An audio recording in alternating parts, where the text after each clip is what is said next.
Hello all and welcome back to Shatter Our Souls with Novaria. Today we are tackling the Borderlands no ammo run. Specifically, we are using brick without the use of any guns, grenades, you name it, for the sake of doing it the old-fashioned way, with solid something, I guess. But the point of this is partially because why not, and because I see a lot of people that put these types of videos out, but they don't actually showcase the whole game. Typically focusing in on a series of very quick, expected missions. You end up missing half of the context of Borderlands as a whole if you are watching most individuals' YouTube series on it. I don't like that. I like trying to offer more, the full game in and of itself, from start to finish. Today, we're tackling primarily side quests. Now, reality is that side quests in Borderlands are numerous, and that's not necessarily a bad thing. I think the Borderlands side quests are meant to flesh out the world in a way that the main story never could. An example of this is through Patricia Tannis. The main story has Patricia Tannis ask you to collect pieces of the vault key. Now, theoretically, there's nothing wrong with this. If you were to do just the main missions, you would collect the bits of the vault key and finish the game normally. But you don't get the characterization of Tannis slowly losing her mind over the course of the game as a result of her various journals that she completes and works on, changing her reality and perception of time, of the vault itself.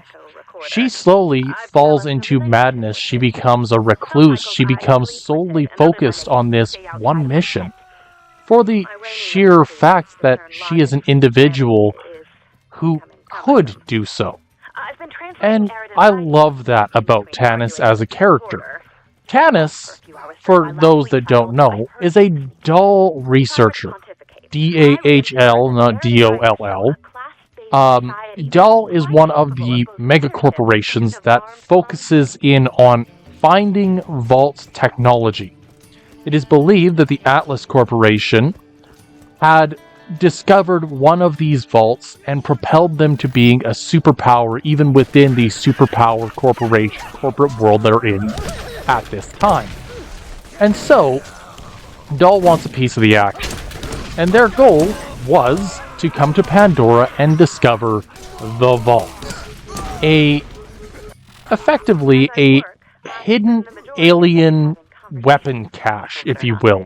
Technology beyond your wildest dreams, for the sheer fact of, if you were to find it, it would bring you wealth, it would bring you power, and more than anything, it would propel anyone that found it to the forefront of scientific advancement, simply because why not? It was imperative to Dahl to find these. Tannis was their guinea pig. Someone of incredible intelligence sent to Pandora, a world of endless corruption, endless violence, for the sake of trying to find something that would work in their favor. And I love that about Tannis' character as a whole. But getting back to this kind of idea of side quests. Side quests appear in virtually every game imaginable, as far back as even the original Nintendo. And the lovely part about it is that if you were to complete a side quest, a side objective, it would, in some capacity or another, improve your likelihood of being able to beat the next series of missions in and of itself rather handedly. That's the point of side quests. Borderlands takes the idea of these side quests and makes it story-driven, helps flesh out the characters in the world, the chaos of Pandora, but it also ends up providing the player with the necessary experience and levels to be able to actually complete the main missions. And to be blunt about it, let's assume that a player beats only main missions. Well, your first major roadblock is going to be the second boss of the game. Now, assuming you only fight main battles in the entire game, the first bit is going to be pretty open-ended. It's not going to be something that is overly difficult for the average player. Fighting back 9 toes, you might die once or twice. But fighting back 9 toes is not the end of the game, by any means. By the time you fight Bonehead, the second boss of the game, your enemy level increases from like level 6 to level 10. 10, 11. As a result of that significant power increase in your opponent, you've got to upgrade your gear. To do this, they send you on a couple wild goose chases, fight a couple major bosses, and say, hey, yeah, you did the thing, have fun. But more than that, they are also pushing the player towards exploration, towards looking at all the little nooks and crannies of Borderlands and saying, there's something over here that I need to accomplish. And that's one of the really good bits about Borderlands as a whole, is it offers solutions to the player to make the game easier. And it does so wordlessly, does so in a way that is intended to showcase there's more to this than meets the eye. Now, I'm going to kind of point at my own experiences here.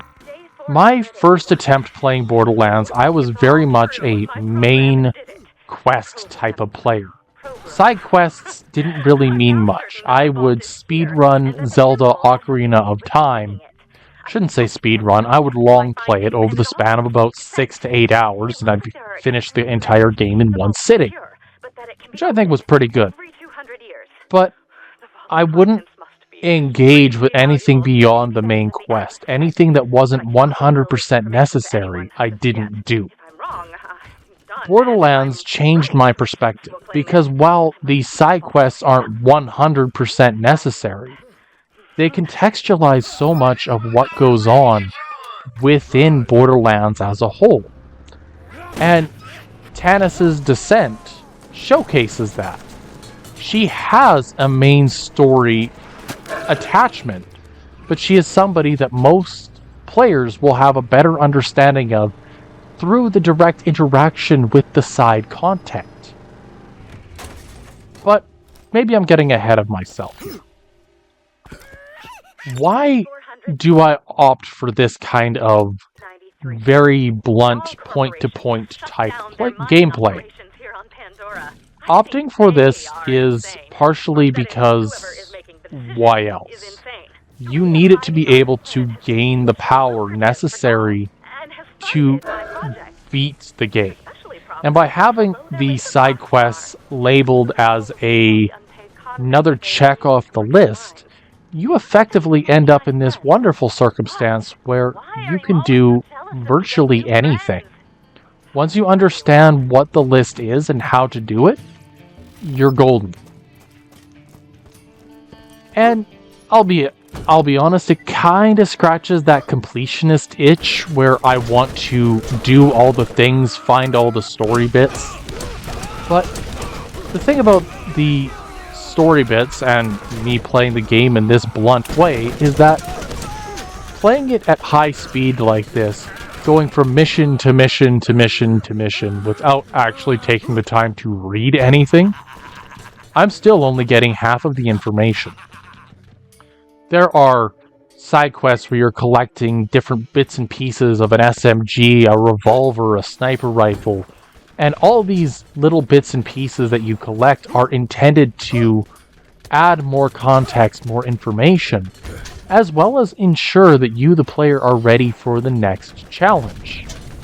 See, when you play a game that is intended to be done really quickly, you tend to overextend yourself very fast. Borderlands is intended to be both an incredibly fast game, but also have a fairly slow burn by comparison to other games out there. Oh, hi! Ow. So, for me, I've always had this ideology of, I want to play the game fast. I want to showcase that I know what I'm up against. I do not want that. Excuse me, we are dropping that right away. I'm dropping that. I need that. There we go. But more than that, because I want to play the game fast as a showcase of how good I have gotten at these games, I lose out on the storyline. I admit, at some point or another, I don't think I've ever read every single piece of dialogue or every mission briefing and debriefing in the game. And I don't necessarily think you need to be an expert at something to enjoy it. Liking something should not be stressful. And it's been something that I've had issues with over a long period of time. I end up really deep diving and finding little nooks and crannies of information that might not actually exist. Let me be clear. I dive into things way farther than I ever need to. And to me, that's enjoyable. But to some, it might be too much. Who knows? Everybody has their own approach to video games. And I think that's something that we all need to understand, is that there is a game for everybody, but not everybody's game is the same. Kind of tying into that, I want to actually look at a game that I played for the first time yesterday. One that encapsulates my love of Borderlands in a way that I don't think very many games have ever attempted to. And this is Cursed Halo.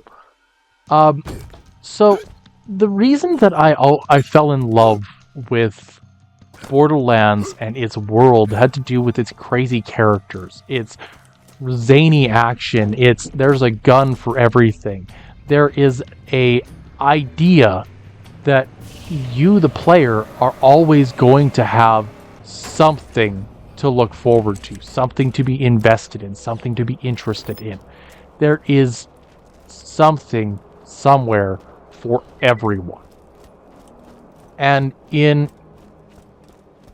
this Cursed Halo, all it did was take Halo, which was meant to be, at the time, a very interesting type of game that was meant to be bigger, badder, and more polished than virtually every single shooter to date, and make it chaotic. That was all it was aiming for. And the chaos really showed through in Cursed Halo, where you could throw a grenade and have 20 trees pop out of it. It was chaos to the nth degree, and it's something that I didn't really ever see games doing.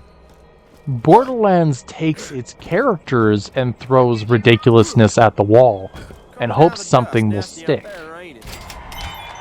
But very rarely have I had gameplay match the ridiculousness of a video game's story in and of itself. Anywho, moving on, we are actually got about 4 missions we're going to be completing today as a general statement. The first is that we are going to destroy a bunch of ammo dumps for Marcus. Secondly, we're going to officially meet Patricia Tannis. Third, we are going to make it to Crazy Earl and clear some stuff off his lawn. And if lucky, we might even get one more batch further and complete the mission Hair of the Dog, which effectively we are just getting Crazy Earl some booze. I don't necessarily appreciate this mission, but the idea behind Crazy Earl's missions in Borderlands 1 are effectively that Crazy Earl is a shut-in. He doesn't really get out much. He doesn't go after his own gear, his own stuff. He trades. He has a massive scrapyard because why wouldn't he? He is an individual who doesn't let go of anything. And this is characterization for Earl that makes sense. But because he doesn't really get out much, he also doesn't exactly have a whole lot of good quality food left. So he asks you, effectively, to go out and collect him about 2 cases of alcohol. Nothing absurdly over the top, but enough that you, the player, are kinda left in this situation where you're gonna have to go get it. And after getting him all of his alcohol, he'll tell you where the next piece of the vault key actually is. And that next vault key piece is exactly what we're after. So at the moment, we're about, I'd say, a little better than a third of the way through the game. And this is great. I think that makes a lot of sense. It really pushes you to continue. And all these side quests that I keep mentioning, are slowly but surely building Brick into the absolute monster of a fighter that we know he can be. Speaking of a monster of a fighter, I think it's time to really dig into his skill tree. So his leftmost skill tree is all about raw offensive output in melee damage. Effectively, it's about how quick can he use his special skill. How quickly can he recover from it? How much damage does he do in a basic melee strike? How far away can he punch from? How go-go gadget is this guy going to be when he uses his special ability? Most characters have some extension of this type of skill tree, where you end up with the Firehawk skill tree for Lilith focusing in on elemental damage while using her phase walk ability. You have Roland and his... Admittedly, all 3 trees kind of tie into his special ability, but regardless, they each do something slightly different with said ability. One focusing on healing, one focusing on getting gear, weapons, ammunition, and the third focusing on raw offensive output. Now, Roland, I tend to focus very heavily on his healing tree because survivability is kind of his biggest boon. But theoretically, there's a little something for everybody. Anywho, we end up with Roland's skill trees all focusing in on one set of, or a different set of abilities for his aid station turret as well. And you have Mordecai.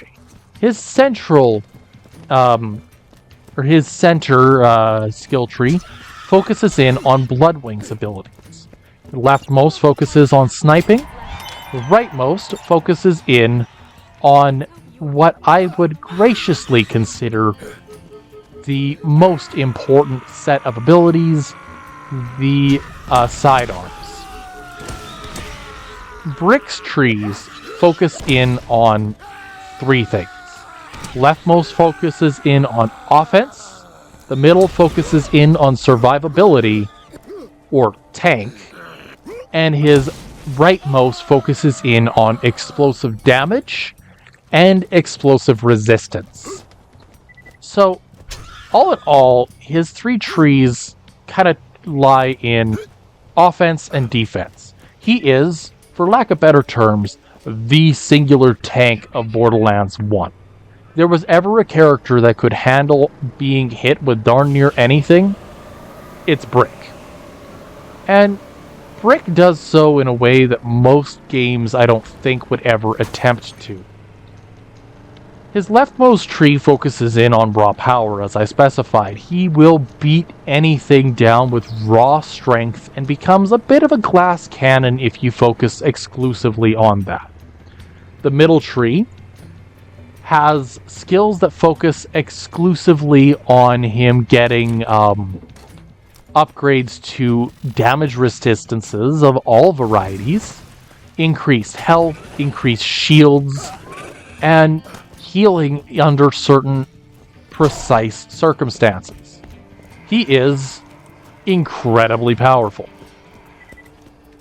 And his Master Blaster tree focuses in on explosions, because Mr. Torg would be proud. All in all, Brick ends up falling into this. He's really, really good at soaking up damage, and is rather user-friendly as a direct result of it. If you need to get from A to B, but you don't want to get in a fight, use his MIT primary or his capstone skill, which allows him to go berserk and heal over time, because why wouldn't you want to heal over time? That's the beauty of Brick. And Brick is very quickly actually becoming my favorite character in Borderlands 1. I thought that it would be Roland or Mordecai, in the fact that I've always been a sucker for the more soldier class, the more serious type of character who focuses in on practicality. Or the sniper, because you can't get hurt if your enemy don't know you're there. But Brick has shown me that Borderlands doesn't really focus in on raw power the way that I think some games do. It doesn't focus in on distance the way some games would. Modern Warfare, Call of Duty Modern Warfare focused very heavily on distance, on challenging your opponents at long range, because that's what the game intended for you to use. Sniper rifles were absurdly broken, and it focused primarily on hit scan. No bullet drop, no form of reduced accuracy just because your gun doesn't have perfect accuracy. It was no holds barred, perfect information type of gameplay. And, in my opinion, it works. To a degree. But Borderlands, because of its focus in on healing and focusing on what I'll call its RPG elements, ends up making it feel much more similar to an anime style game, like a RPG, than it does a standard shooter. And yes, absolutely, an RPG is going to have tools at your disposal that make it more valuable in certain circumstances or another. You're going to have those ridiculous guns that are going to make or break a build. But you're also going to have those circumstances where the tools that you have really don't do as much as you'd like. An example of this is my first ever character was Roland. Roland was by far and away one of the most powerful soldier type characters I had ever played as at this point. I loved it. I could go into virtually any battle and come out on top. Partially because I had gear that complemented his capabilities. Specialty abilities that increased the amount of healing that he dished out, his weapon fire rate, his ammo count, effectively turned him into the perfect weapon. But the problem that I ran into was he couldn't really overpower the high-end enemies. At the end of the game, I was relying on effectively a wall of lead fighting off these enemies rather than the more, shall I say, skill-based fighting. And I realized that these situations were going to be very common in Borderlands. My level 69 version of... my level 69 Roland had one tool that I was still looking for at the end of the game, when I finally put down the character. And that was the Atlas Ares pistol. Now, the Atlas Ares is a unique weapon in Borderlands 1 that acts as both a standard weapon but also as a, a transfusion. Effectively, my grenades were transfusions and focused in on healing my already buffed up healing capabilities to the nth degree. I had maximum power on his capstone ability, which healed me for every single enemy that was defeated. Maximum power on the healing dealt by the aid station. Maximum ammo regeneration. Maximum weapon damage output that I could possibly put on this character. He was, bar none, one of the most ridiculous characters I have ever made. And, hi, how's it going? This is why you don't immediately press the square button, because you never know who's going to walk into range. Anyway, he was intended to be the absolute pinnacle that I could make.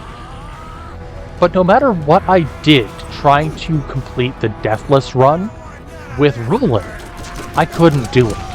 And I tried to figure out what was going on. Well, my level 69 Roland had all of the pieces put out in front of him. They had everything that I could possibly need set right there and said, have fun. But the pieces that I genuinely needed, the ones that made the character click properly, I couldn't use.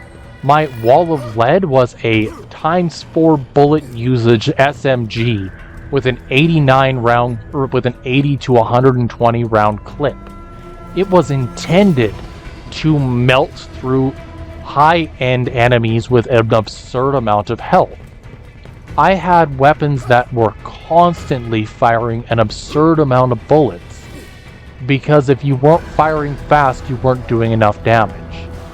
And I focused in on a couple of unique weapons.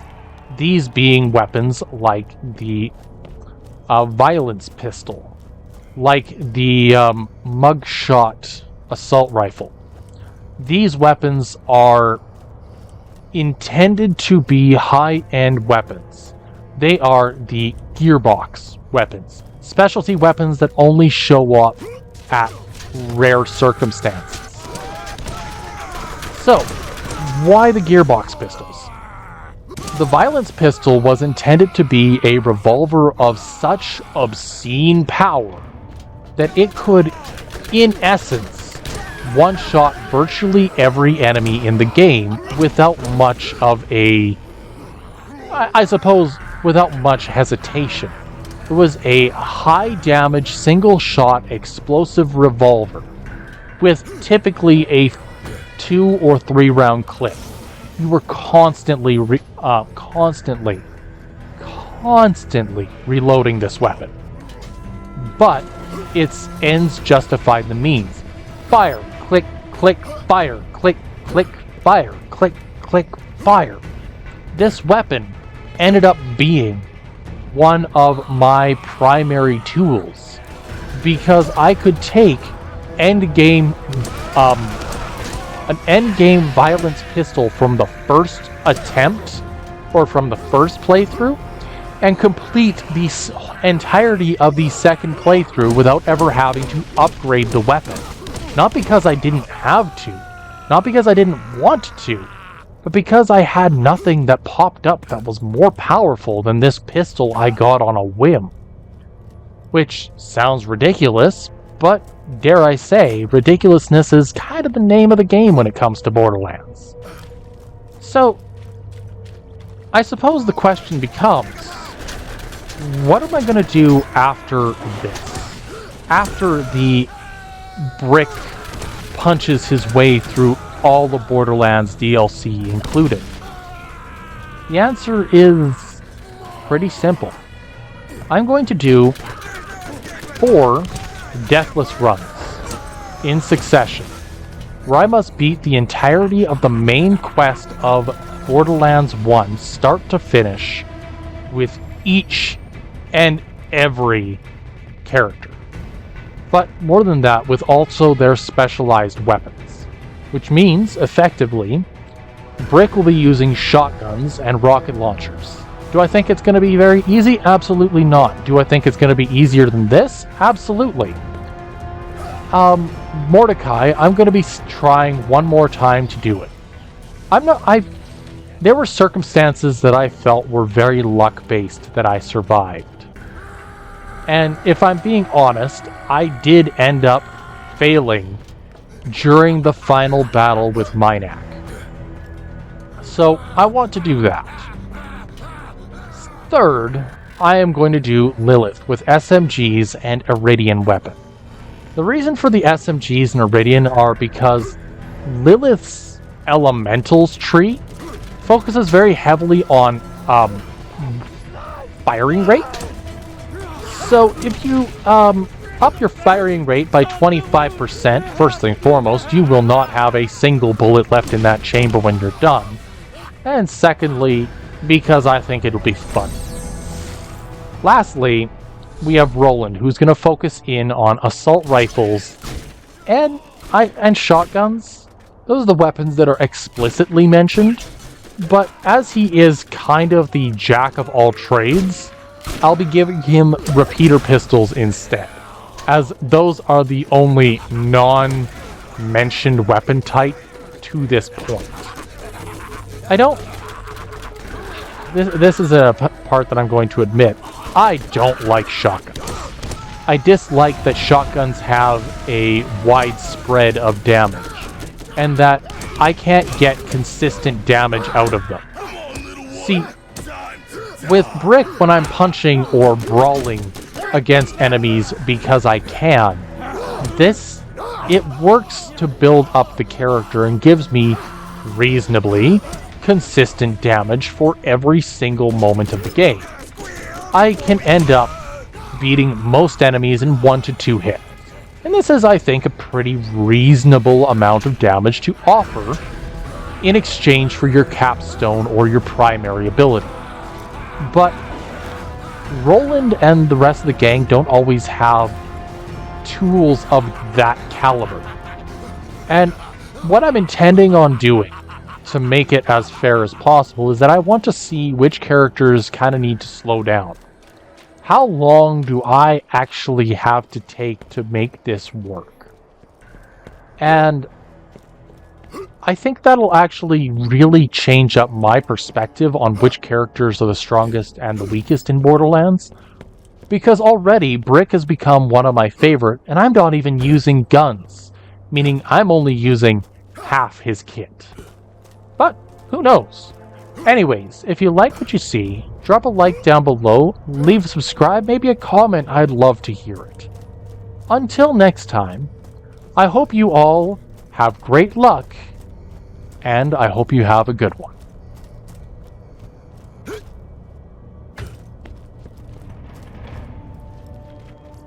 What you want?